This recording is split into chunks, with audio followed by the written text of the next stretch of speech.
ለአማራው ለጋምቤላው ለቤንሻንጉሉ ለጉሙዝ ኢትዮጵያዊ ነኝ ለሚለው ተምሬያለሁ አልተማርኩም ወጣው ገባው ወረድኩ ምናምን ብዙ በቃ አማርኛ ሰምሮ የሚያወራ ጭንቅላቱ የማይሰራ ደነዝ ምናምን በርከት ያለ ማህበረሰብ አለ በኢትዮጵያ ውስጥ። አብይ የሚባል ገዳይ ነፍሰ ገዳይ በአማራ ህዝብ ላይ በኢትዮጵያውያን ላይ ጄኖሳይድ አውዟ ከሃዲ ነው፣ ገዳይ ነው። ቢያንስ ኢትዮጵያዊነቱን የማይቀበል ለኢትዮጵያ ወደብ ያመጣልኛል ብዬ ወይም ደግሞ ለኢትዮጵያ ወደብ ይመልስልኛል የሚል ቅዠት ውስጥ ገብቼ ሰዋኝ ብገኝ ያኔ ነው እብደቴ። ሶዚ ሶሻል ሚዲያ ላይ የሚያብዱ ወደብ ያስፈልገናል ምናምን የሚሉ ምናምን በሀገሪቱ አሁን ባለው ተጨባጭ ሁኔታ ኢትዮጵያ ውስጥ በጣም በርከት ያለ ንጹሃን ደማቸው እንደው ይፈሳል።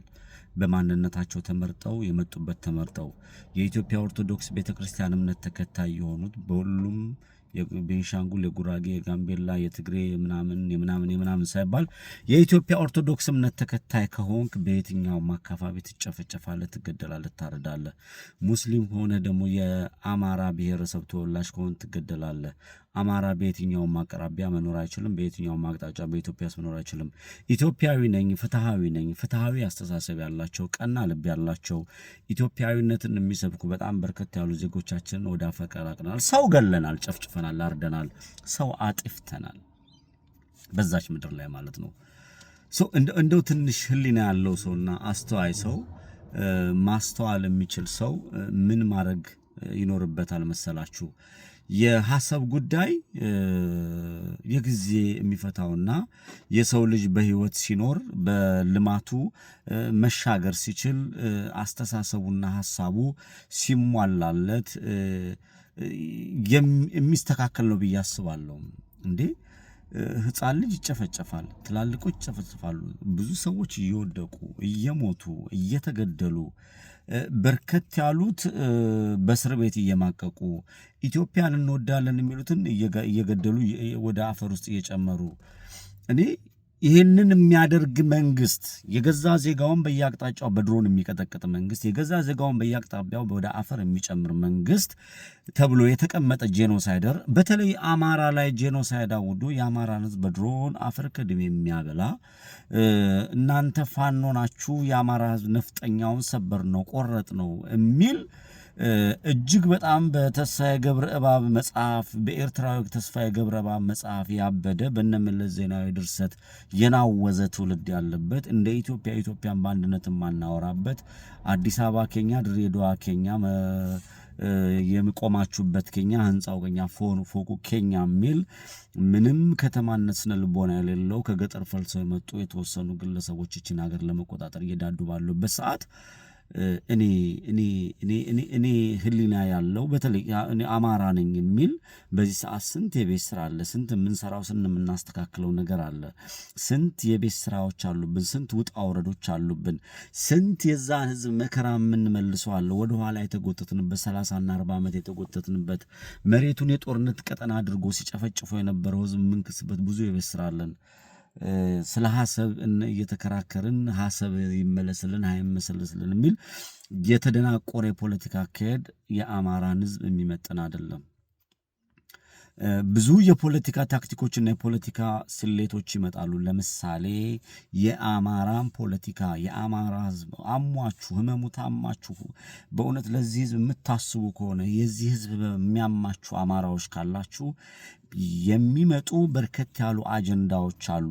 የአማራን ፖለቲካ ልክ እንደ ሐይቅ አስፍተን እነዛ አጀንዳዎች ወደ እንደ ጠብታ ዝናብ ሐይቅ ውስጥ ሲገባ እንደማናገኘው ሁሉ የነዚህ የገዳዮቻችን የጨፍጫፊዎቻችንን አጀንዳ ሐይቅ ሆነን ዋጥ አድርገን የህዝባችንን መከራና ስቃይ የምናወጣበትን መፈለግ እንጂ ጭራሽ ብልጽግና የሰጠን አጀንዳ ያሳፍራል እኮ። ብልጽግና እኮ ነው የሰጠን፣ ሀገራዊ ነው። ሀገር የሚያቅ ብልጽግና ሀገር የሚያቅ አይደለም። ዶክተር በግድሉ ዋቅጅራ የኦሮሚያ ተወላጅ ናቸው። ልጄ ሀገር ማለት ሰው ነው ብለዋል። ሰው የሌለበት ሀገር ትርጉሙ ምንድነውና በተለይ በተለይ አንዳንድ አክቲቪስቶች አማርኛ አመራር ላይ ያላችሁ ተቀጥራችሁ የምትከፍሉት ቴዲ ሐዋሳ ምናምን ተቀጥረው ነው የሚሰሩት። ሀገራዊ አጀንዳ ያላቸው ይመስላሉ። ያንንም ያወራሉ። ከዚህም አምተው ያገናኙዋል።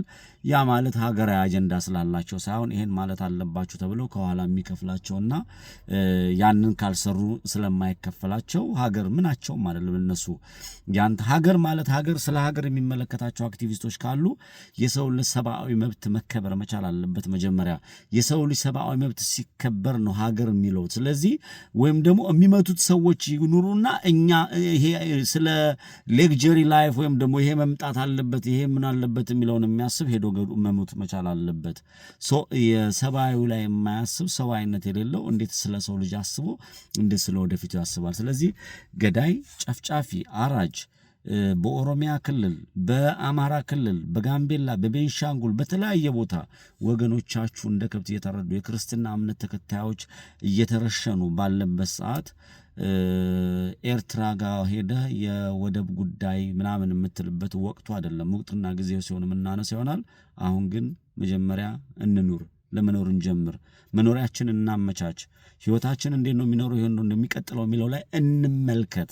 ቀጣይ እንደ ሰው ስንቆም የሰው ሰብአዊ መብቱ ሲከበር የሰው ልጅ በማንነቱ ሳይገደል ሲቀር ሀገር ሲኖረን ሀገራዊ ስሜት ያለው መንግስት ሲመጣ ያኔ ቁጭ ብለን ሐሳብንም ጉዳይ የምንም ጉዳይ የጅቡቲም ጉዳይ በኬንያ በኩል ሌላ እናንተ ማታውቁት በጣም ጉዳይ አለን። በኬንያ በኢጅፕት ጉዳይ አለን። በተለያዩ ጎረቤት ሀገሮች ጋር ጉዳይ አለን። በተለይ ቲዲኤፍ የምትለው ህዋትና ብልጽግና የምትለው ጨፍጫፊ ቡድን ልክ እንደ አንድ ሀገር ሆነው ሐሳብን እናስመልስልሃለን የሚል ፖለቲካ ካነሱ ያኔ ጠርጥር ነው አማራው እዚህ ውስጥ ገብቶ የሚዳክርበት። የአማራ ምሁራን ሊቃነ የምትሉት ገብታችሁ የምትዳክሩበት ነገር ካለ ድንቁርና ነው የሚል መልእክት ነው ማስተላልፈው። ሁሉም በጊዜው ቴንክ ዩ